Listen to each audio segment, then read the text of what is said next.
Ngayong taong 2019, lahat ng HDT 2-stroke na Kawasaki ay hindi mo na ma-rehistro. Pero pwede mo siyang gawing private. Pero hindi na siya pwedeng i-rehistro sa munisipyo. So kaya lahat ng HD3 namin ay binenta na namin. Lahat. Binenta lang namin siya ng 5,000 at least. So makikita nyo rito, puro sidecar na lang ang natira. Ayan. Lahat yan i-remodel namin. Ang ipapalit namin dyan ay Barako 175. Kahapon bumili na kami ng 3 kahapon. Ito siya. 1, 2, 3. Mamaya bibili pa ako ng 4. So standby lang kayo dyan. Bibili tayo ng 4 na Barako. Bali 7 Barako. Ito yung 3 sidecar. Ayan. Pinipinturahan na namin. Actually nung pintur namin. Para dyan may salang yung bagong Barako. So mapapansin nyo yung sticker hindi pa natatanggal. Buo pa naman eh. Ito yung bubong niya. Upholstery na lang ang kulang dyan. Madali na lang yan. Okay, let's go. Tayo pupunta ng Servico. Ito yung pera. Dala ko na rin. Okay, ilalagay na natin ang pera gamit ang sec bag. Pambili ng Barako.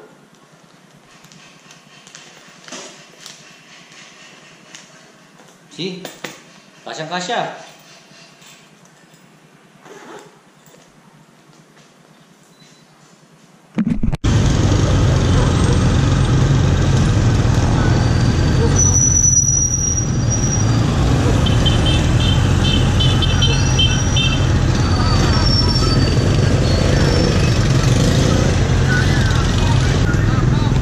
Isa lang natin yung parada. Medyo mabigat. Ha? Walang ano rito? Patras doon? Patras natin doon? Okay, sige.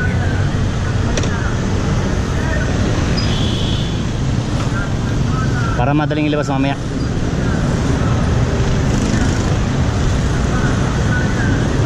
Yan. Display natin dito. Baka sakali may kumuha ng big bike ko. Mali mo, may kumuha. Mapili eh, no? Oo, baka biglang mapili.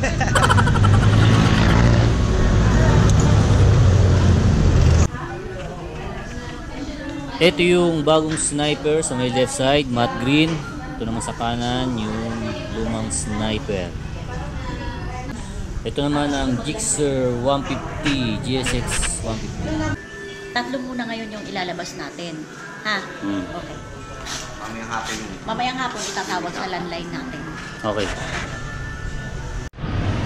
Okay, 4 na motor na Barako kukunin natin. Color blue.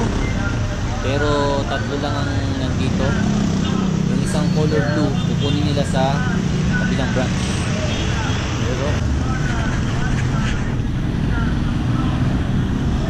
sa 2, 3.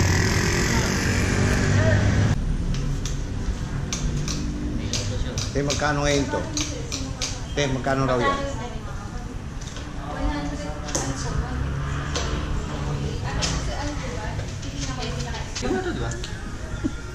Bilangin pa rin. Ako nga sa iyo, 340 yata yan. Nakaharap ka ba? Ito 40. Yan, 40 yan. Bilang yan yan. Pag kulang eh, abono mo. Kasi ako wala pang abono. Pasaway. Gana. Sibot. Ako iuwi muna at medyo matagal-tagal pa yan dahil yung isang motor aantayin pa dun sa kabilang branch.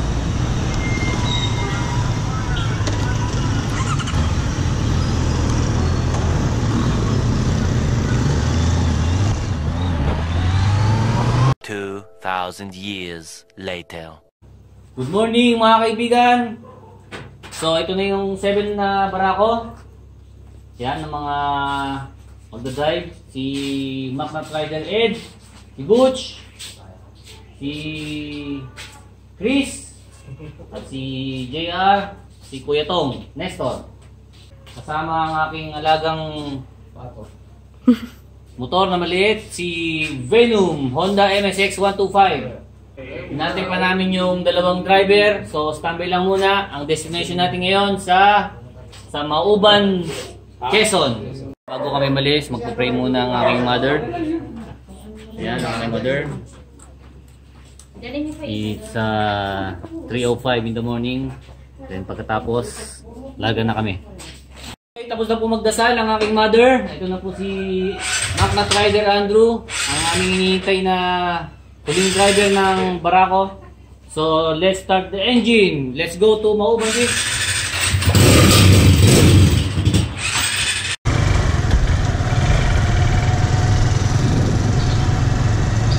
Bali, 6 na barako lang po tayo at isang MSX 125.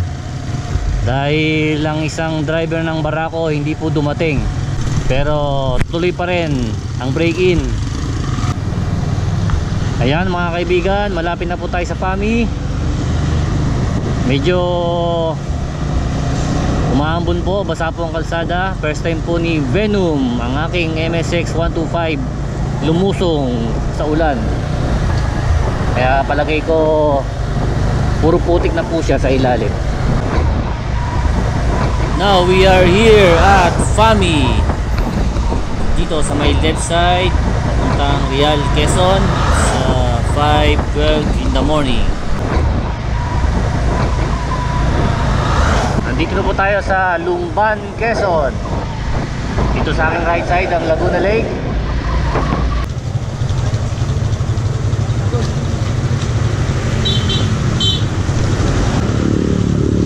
What's up? Hindi na po nila natiis. Ayan. Kanya-kanya silang ihi ngayon. Ayan, puro putik na po si Venom. First time niya pong maputikan. Ayan. Okay, let's go. Tapos na po sila jumingle.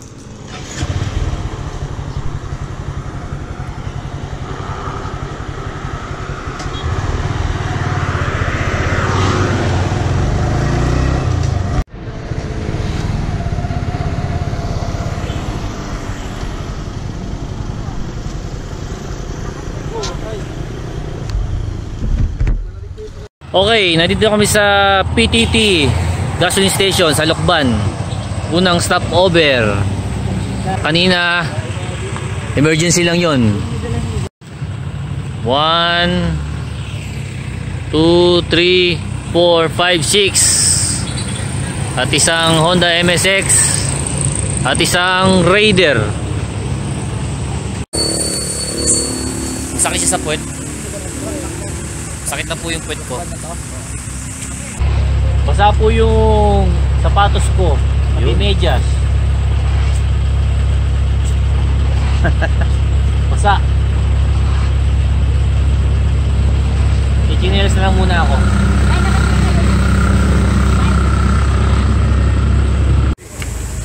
Egg sandwich.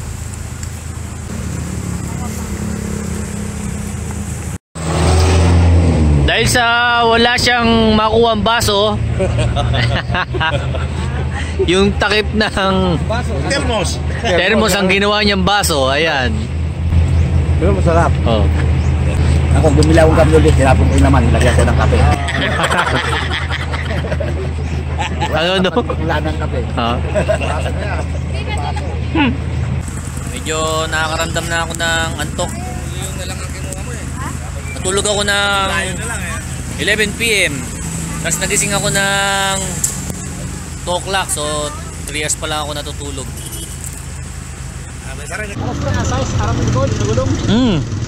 Pares lang. Okay, tapos na ang ating almusal. stopover. Let's go to Mauban, Quezon. Mauban.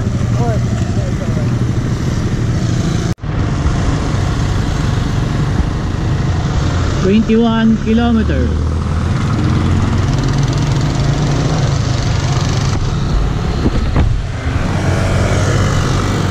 Okay, 21 kilometers na lang. Nandun na tayo sa Mauban.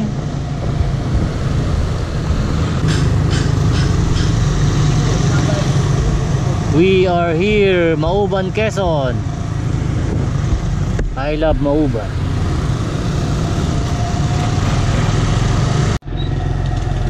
Okay, pinapupunta muna kami sa tourism. Sundan lang daw namin si Kuya, yung naka-green. Yan. Siya ang mag-assist sa amin. Cagbalete Island Tourist Port. Kabisado ko lang, nilagi namin kasama eh. No booking, no sailing. Casita. Ano yan? Verde. Doña Chuleng. Nilandingan Cove. Nilandingan ha? MVT Resort. Ito yung mga resort doon sa Cagbalete Island. Ayan. Kaso mga walang tao. Rio del Sol, Pansacola, Ago, Playa, Paradise Media, La 10 Place Resort, Villanueva, Ovens, Blue Sea. Okay, so binababa na po yung mga baon namin, mga pagkain, mga gamit, mga damit. Medyo maputik banda rito, kaya dito kami sasakay. Yan. Doon. Muha kami ng private na bangka. Kasi yung doon, yung public may oras. Tsaka masyado kami madami, kaya kumuha kami ng private. Yung inyo sasakan dapat doon na kayo mawas. Ayun. Paano nga? Ayun pala, ayun oh. Para dito, may kumaparan. Sabi na itong dalawa na. Akala ko nga rin ito eh, mali. Wow, mali. Yung naglag dito sa Arnelin, dito po kayo sasakay. Kayo sir, ay doon sa bangka, ako doon po sa blue. Ah, Sa JJI. kayo pala dito. Oo. Tama lang, tama dito. Tigilan ba? 16 po. 16. Kayo po yung naglag sa kabilang bangka, dito po kayo sasakay. Ayun, okay, okay. Tama, tama. So, doon kami sa dulo. Doon sa mga JJI. Tara, let's go, let's go. Doon, sa dulo. Okay, dito daw po kami. Yan. Sabi kasi, kulay blue. Eh, kulay blue yun. Kaya nga, puro blue. So, kulay blue rin dito. Okay, kumpleto na kami. So we are going to Cagbalete Island.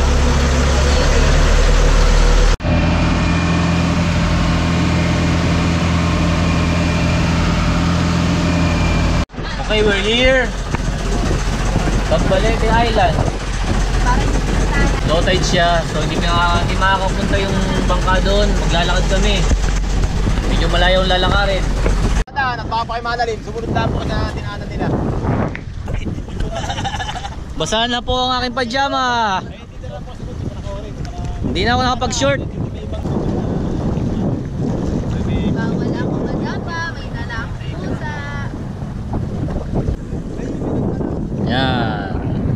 Pupulutanin po namin yan mamaya. Do not touch my feet. Oh, lalayan yan. Baka hindi kayo bigyan ng PO. Lalayan yan.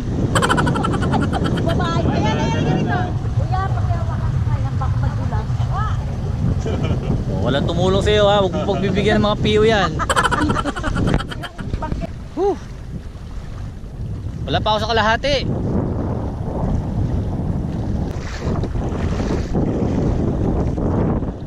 Konti na lang. Mga 1 kilometro na lang. Malilim naman. Ba't nakapayong ka? Oh. Aba, sayang naman. Oh. Pwede ko lang na tayo naman dito pa. Mauulap pero nakapayong. Malapit na, konti na lang. I need to be Sige. motivation. Walang papapansin dyan. Kunwari lang nabasa ka.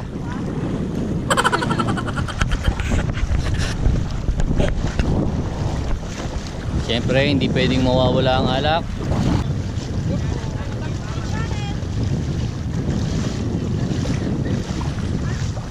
Ayun, may naiiwan pa isang grupo. Layo pa nila. Ay, nasalanta ng bagyo.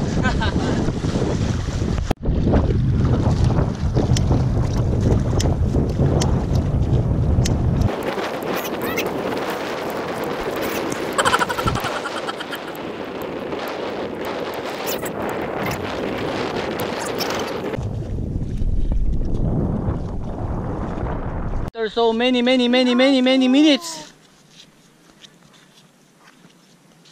we're finally here. Anong masasabi mo sa paglalakbay mo? I can feel the burn. Ando pa yung iba. Ayun. Medyo low tide pa.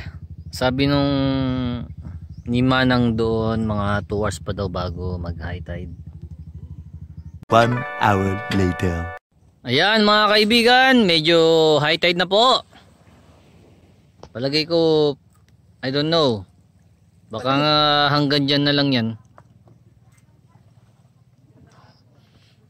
Yun. Hindi, So, magiging high tide pa yan. ha?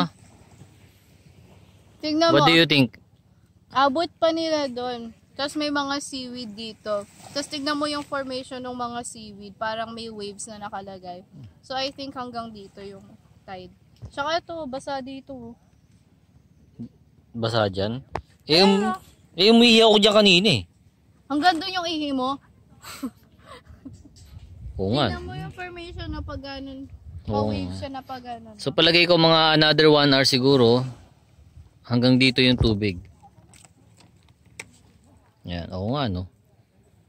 Medyo basa-basa nga dito.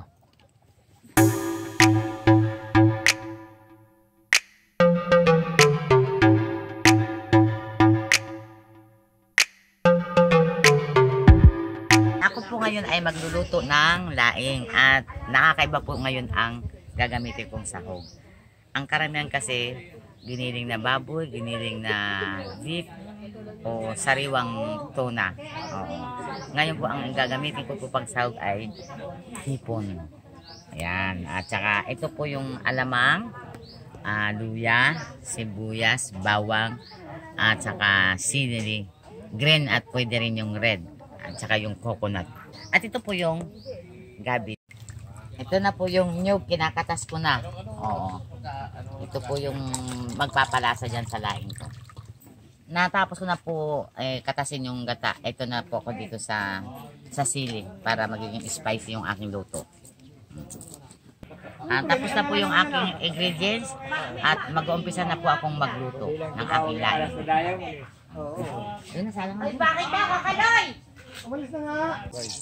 Okay, pwede na dito ilagay yung gabi. Mamaya na. Mamaya na.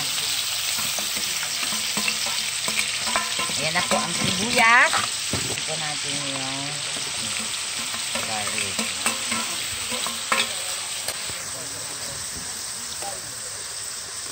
Ayan, luya.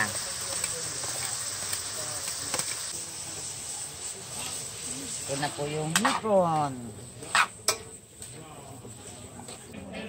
Ito na po yung ating spicy. Pampaanghang.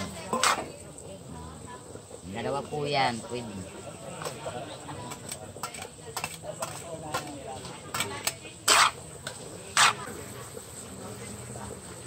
Lalagay na po natin yung alamang. Oo. Tansyahin lang po natin to kasi baka umalat. Hindi na tayo mamaya maglalagay ng asin.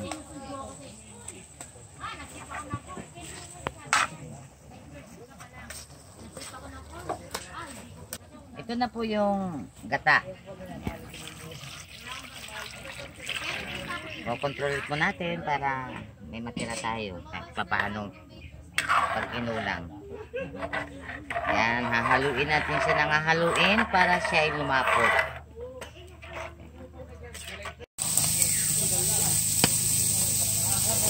Ang sarap naman ng niluluto mo, Butch.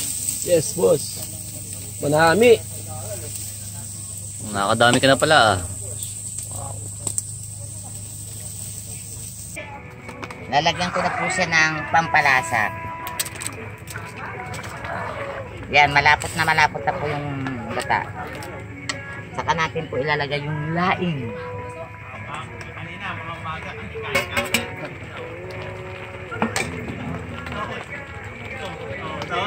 A few minutes later. Tingnan mo naman, napaka ganda. Yan, luto siya sa purong gata. Ito na po ang aking laing, patitikimin ko sila.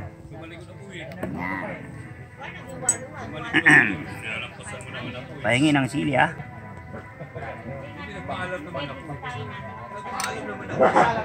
Patigin mo na. Dagdagan ko kapag masarap.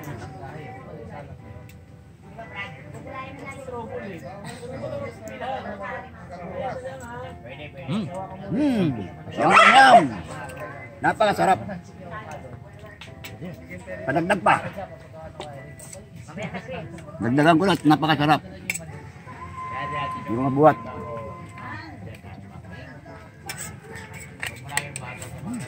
Ah. Makakalimutan mo pangalan mo sa sobrang sarap. Ano nga ba pangalan ko? Ako na.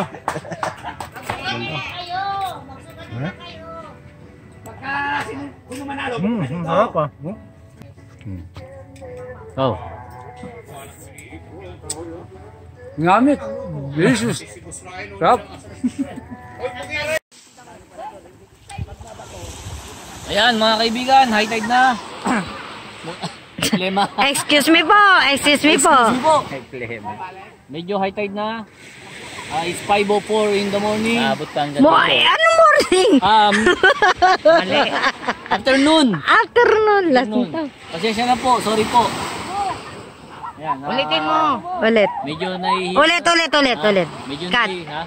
Cut. Ulit. Cut. Game. Okay mga kaibigan, it's 5:04 in the morning. So yung afternoon. Ulit. Okay, it's 5:04 in the afternoon. So 5 o'clock. Andiyan na siya. Yung tubig, high tide na. Medyo nahihilo na ako dahil ako'y nakainom na. Standby lang kayo dyan. Okay, mag-swimming muna. Saan ba yan?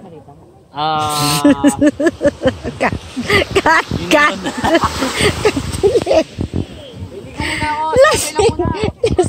Si daddy, kausap na kausap. Good morning mga kaibigan. Tayo yung araw na to, mag-island hopping.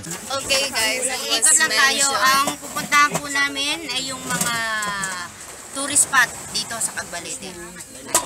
they said na magsa-snorkeling daw. So, I'ma feed the fish. Ito.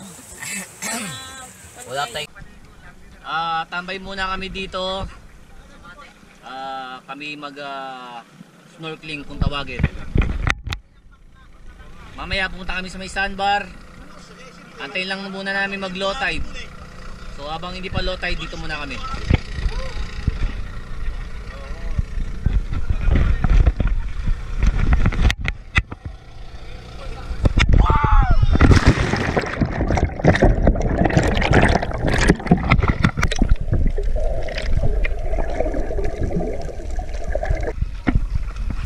Hi guys, what's up?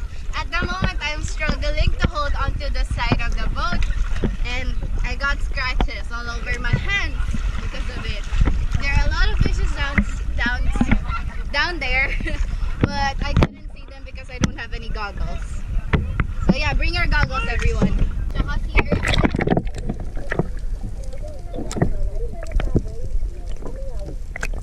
1 hour later. Pupunta tayo sa sandbar dahil hindi na pwede yung bangka doon. Sa side na yung ilalim ng bangka. So dito pa lang kailangan mo na maglakad.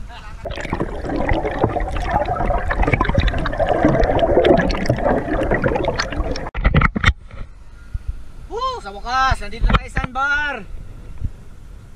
Laki! Laki ng sandbar. Gandun.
Okay, pauwi na po kami. Hanggang dito na lang.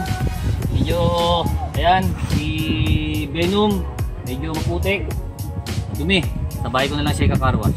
Sana nagustuhan niyo po yung braking ng mga barako at ang braking ng motor ko, si Venom. Medyo mababa pa ang biyahe. Subscribe lang mga kaibigan. Please. Message.